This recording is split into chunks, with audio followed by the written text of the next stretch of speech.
No dia 11 de novembro de 1821, nasceu um dos maiores escritores e pensadores da história, Fyodor Mikhailovich Dostoiévski.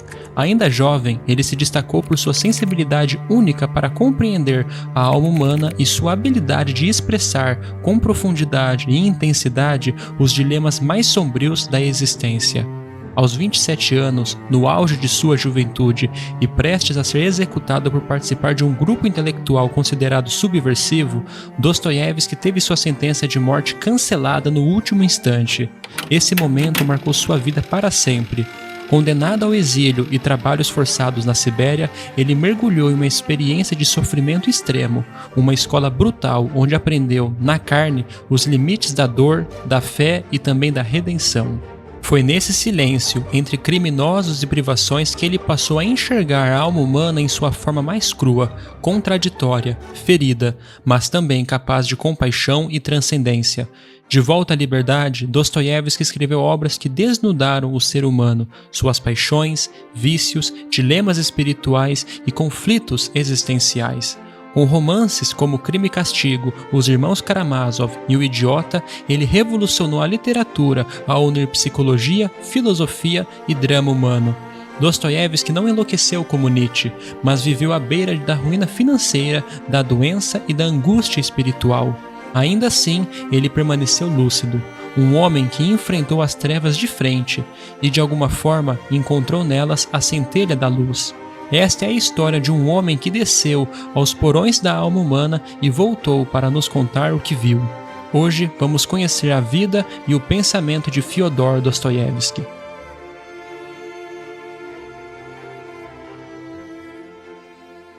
Entre as obras que surgiram desse mergulho no sofrimento, Memória da Casa dos Mortos se destaca como um retrato da brutalidade humana e da esperança, mesmo nas condições mais extremas. Em 1849, Dostoiévski passou por uma experiência que mudaria para sempre sua visão sobre o homem, o sofrimento e a sociedade, sua prisão na Sibéria.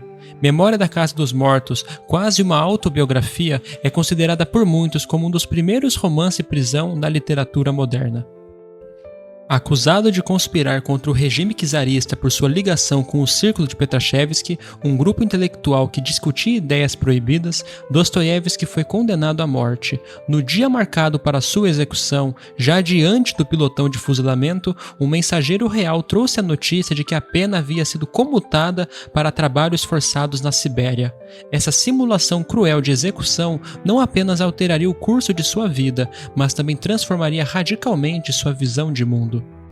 Durante 4 anos, Dostoiévski viveu entre assassinos, ladrões e criminosos políticos, e foi nesse cenário brutal que ele recolheu o material para a Memória da Casa dos Mortos. A obra é narrada pelo protagonista Alexander Petrovich, um nobre condenado por matar a esposa, que serve como uma espécie de alter ego do autor, um observador atento das misérias e grandezas da alma humana. A prisão, para Dostoiévski, revela-se como um microcosmo da sociedade russa. Ali, as divisões de classe persistem, os preconceitos se acentuam e a violência se naturaliza como forma de existência. Ele observa como o álcool se torna uma válvula de escape para a desesperança, como a arte e a criatividade oferecem, ainda que vagamente, um refúgio contra a dor, e como até mesmo entre os criminosos surgem resquícios de humanidade e compaixão. Entretanto, a preocupação central de Dostoiévski não é apenas retratar a miséria exterior, mas compreender a corrupção da alma que o sistema punitivo provoca. Em suas páginas, ele analisa de forma perturbadora a transformação do homem comum em tirano. A tirania é um costume, possui a faculdade de desenvolver-se e degenera, finalmente, numa doença. Eu afirmo que o melhor dos homens pode embrutecer-se e embotar-se por efeito do hábito até descer ao nível de uma fera. O autor expõe como o poder, mesmo o poder ínfimo exercido pelos guardas sobre prisioneiros, corrompe profundamente o espírito humano. O carcereiro torna-se incapaz de arrependimento, de humanidade, e a sociedade que tolera essa brutalização, segundo Dostoiévski, já carrega em si as sementes de sua própria ruína. O homem e o cidadão morrem para sempre no tirano. É-lhe quase impossível regressar à dignidade humana, ao arrependimento, a uma nova vida. A sociedade que contempla com indiferença esse espetáculo já está minada pela base. Em resumo, o direito de impor castigos corporais outorgado a um sobre o outro é uma das pragas da sociedade, é um dos meios mais poderosos para aniquilar nela todo o germe de civismo e a base completa para sua dissolução inevitável e infalível. Assim, Memória da Casa dos Mortos não é apenas o testemunho de um sofrimento pessoal, é uma meditação profunda sobre o mal, o castigo, a dignidade humana e o destino das civilizações que permitem que a violência se institucionalize.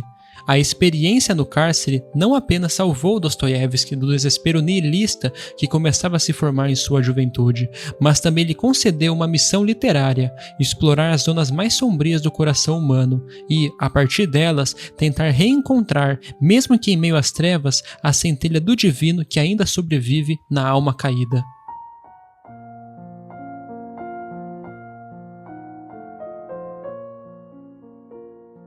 A obra Os Demônios, ou Os Possessos, em outras traduções, nasceu como uma resposta visceral à turbulência política e moral que assolava a Rússia do século XIX. Inspirado diretamente no episódio envolvendo o revolucionário Sergei Nechayev, que liderou um grupo radical e assassinou um jovem estudante sob a suspeita de traição, Dostoiévski enxergou naquelas sementes de violência e fanatismo o prenúncio de uma catástrofe que ainda estava por vir e que só tomaria forma no século XX. Movido pelo desejo de expor o perigo latente nas ideias revolucionárias, o autor construiu um romance que ultrapassa a crítica social. A obra é uma descida às profundezas da alma corrompida pelo ideologismo. Dostoiévski revela como a adesão cega a uma causa, por mais nobre que pareça, pode dissolver a identidade pessoal, legitimar a brutalidade e eliminar qualquer senso de transcendência ou responsabilidade moral. Seus personagens são como peças de xadrez avançando pelo tabuleiro de uma cidade tomada pelo caos, mas onde o checkmate não é a vitória de uma nova ordem, é o colapso absoluto dos valores humanos. Entre eles, destaca-se Piotr Stepanovich, uma figura que encarna a frieza estratégica e a corrupção do idealismo. Piotr se apresenta como servidor fiel da causa comum. Mas, à medida que a história avança, revela-se como alguém que não crê verdadeiramente em ideias, mas somente as usa como um pretexto para liberar sua sede por poder e dominação.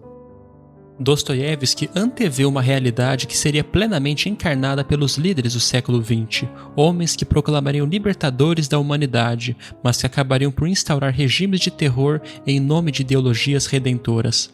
Através de Piotr, vemos como a causa revolucionária pode servir apenas de verniz para as paixões mais baixas do ser humano. Ódio, inveja, desejo de poder, disfarçadas sob o nome de justiça social ou de emancipação. Como muito bem resume Paulo Bezerra no apêndice da obra, os demônios, como grandes e generosas ideias, uma vez manipuladas por indivíduos desprovidos de consistência cultural e princípios éticos, podem se transformar na sua negação imediata, assim como a utopia da liberdade, da igualdade e da felicidade do homem pode degenerar na sua negação, no horror, na morte e na destruição.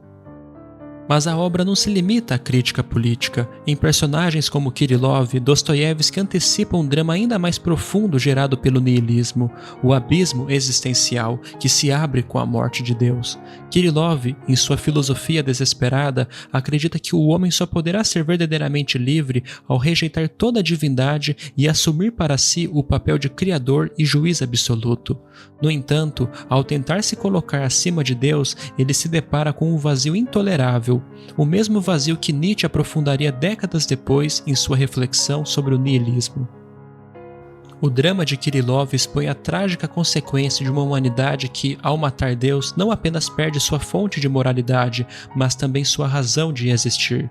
O que sobra é o absurdo, o desespero e, por fim, o suicídio, uma metáfora poderosa para a autodestruição de uma civilização que perde seus alicerces espirituais. Os Demônios não é apenas um romance sobre uma pequena revolta em uma cidade russa, é um grito de advertência, um alerta de que as grandes ideias, quando desacompanhadas de responsabilidade moral e espiritual, podem se transformar em forças de destruição total. E, olhando para o século XX e até para o nosso tempo, é impossível não reconhecer a pertinência e a atualidade dessa advertência.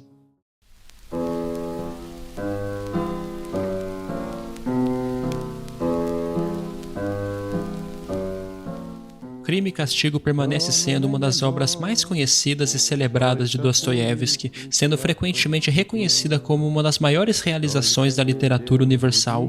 O coração da narrativa repousa na angústia mental e nos dilemas morais que assolam Raskolnikov, o estudante de direito empobrecido em São Petersburgo, que se vê imerso em uma miséria existencial, incapaz de arcar com seus estudos ou preservar qualquer tipo de dignidade material. Imerso na pobreza, faminto e aprisionado em um quarto minúsculo, Raskolnikov começa a elaborar um plano para assassinar uma velha agiota que se enriquecia explorando financeiramente os mais desesperados. Sua ideia começa a tomar forma quando ele ouve uma conversa entre estudantes que afirmam que o mundo seria melhor sem essa mulher e que seu dinheiro deveria ser destinado a quem realmente precisa. Contudo, ao avançarmos na obra, descobrimos que Raskolnikov também era guiado por uma filosofia própria, a crença de que existem homens superiores intelectualmente, cujos atos, mesmo os mais violentos, deveriam ser absolvidos em nome de um bem maior. Para ele, figuras históricas como Júlio César, Napoleão Bonaparte e Gengis Khan, ainda que tenham sido assassinos, foram impulsionadas por ideias grandiosas, e a história, em vez de condená-los, perdoou seus crimes e os exaltou por suas conquistas. Em determinado trecho do livro, ele afirma: "Na minha opinião, se, como resultados de certas circunstâncias, as descobertas de Kepler ou Newton só pudessem enxergar as pessoas mediante o sacrifício da vida de 1, 10 ou 100 pessoas que estivessem impedindo essas descobertas, então Newton teria o direito e até o dever de eliminar essas pessoas para tornar suas descobertas conhecidas pela humanidade." Desde os primeiros momentos da obra, Raskolnikov é retratado como um homem orgulhoso, convencido de sua superioridade. Ele se vê como um homem extraordinário, alguém acima das leis que governam a moralidade e as convenções da sociedade. Para ele, as massas são seres comuns, que devem obedecer e jamais desafiar as normas. Em sua mente, ele busca saber se pertence a um grupo de homens excepcionais, como Napoleão, que tem o direito de transgredir, se necessário, para alcançar algo maior. No entanto, esse mesmo homem de coração dividido também revela sua humanidade ao longo da narrativa, quando se vê compelido a ajudar os outros, mesmo que isso signifique seu próprio prejuízo. Em meio à miséria, ele doa suas últimas economias para Sônia, uma jovem que se vê forçada a se prostituir para sustentar sua família, devastada pela tragédia. Ele também salva uma família de um incêndio, resgatando todos que estavam dentro da casa. Este é o mesmo homem que será responsável por um assassinato brutal, a morte da velha agiota e de sua parente inocente, mortas a machadadas. Dostoiévski, com grande genialidade, cria um personagem moral e espiritualmente fragmentado, dividido entre a decência e a brutalidade, entre o idealismo filosófico e os desejos mais baixos. Motivado por suas próprias circunstâncias de desespero e pela injustiça do mundo, Raskolnikov constrói justificativas filosóficas e éticas para o crime que comete, acreditando que um bem maior pode ser alcançado por meio da violência. Contudo, após o assassinato, ele mergulha em um abismo de confusão, paranoia e repulsa. Atormentado pela culpa e pelo horror de seus próprios atos, Raskolnikov entra em um delírio, vivendo um pesadelo consciente. De certa forma, junto com as vítimas, ele também assassina uma parte de si mesmo, aquela parte que acreditava na superioridade de sua ideia e que, ao transgredir, se vê consumido pela própria tragédia. Dostoiévski deixou um legado monumental para a literatura ao explorar com profundidade a psicologia humana, o embate entre fé e niilismo e a complexa natureza do livre-arbítrio. Suas obras não apenas figuram entre as maiores realizações da literatura mundial, mas também influenciaram decisivamente o pensamento filosófico e psicológico moderno. Seu impacto ultrapassou as fronteiras da ficção. Filósofos como Nietzsche, Sartre e Camus dialogaram com suas ideias, enquanto Freud considerava Os Irmãos Karamazov o maior romance já escrito. Até mesmo Einstein reconheceu em sua obra uma impressionante fusão entre espiritualidade e análise psicológica. Mesmo imerso em uma vida marcada por miséria, sofrimento e exílio, Dostoiévski criou narrativas que sondam as camadas mais profundas da alma humana. Com sensibilidade e coragem, ele alertou para os perigos de ideologias que prometem redenção sem dor e revelou como a liberdade, o sofrimento e a busca de sentido estão entrelaçados na condição humana. Hoje, suas obras continuam a falar ao espírito contemporâneo, nos lembrando de que, por trás das máscaras sociais e sistemas de pensamento, pulsa um ser humano em constante conflito entre o bem e o mal, o desespero e a fé, o absurdo e a transcendência. Caso tenha gostado desse vídeo, acesse o link na descrição para se inscrever na minha newsletter e ter acesso a mais reflexões como essa.